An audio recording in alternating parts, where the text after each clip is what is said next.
ফজরের সালাতের পরে ঘুমালে রিজিক কমে, এই মর্মে দলিল সহ ব্যাখ্যা জানতে চায়।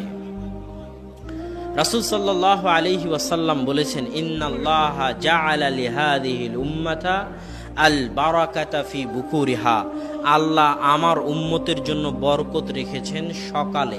এটা আল্লাহ রাসূলের হাদিস যে উম্মতে মুসলিমার জন্য বরকত কখন কখন বরকত? সকালে বরকত। আর ইবনুল কাইয়িম রাহিমাহুল্লাহ বলতেছে, যিনি ইমাম ইবনে তাইমিয়ার ছাত্র, ইবনুল কাইয়িম কার ছাত্র? ইমাম ইবনে তাইমিয়ার ছাত্র। তিনি বলতেছেন যে আমরা সালাফে সালেহিনকে দেখেছি যে তারা যখন সফরে থাকতেন, সফর থেকে এসে ক্লান্ত হয়ে যেতেন, তখনও তারা ফজরের পরে ঘুমাতেন না, বরং সূর্য ওঠা পর্যন্ত অপেক্ষা করতেন এবং সূর্য ওঠার পরে ঘুম যেতেন। কেননা ফজরের পর থেকে সূর্য ওঠা পর্যন্ত কি অবতীর্ণ হয়? কি অবতীর্ণ হয়? বরকত অবতীর্ণ হয়। আর আপনি বরকত থেকে বঞ্চিত হয়ে গেলে রিজিকের বরকত থেকে বঞ্চিত হয়ে যাবেন।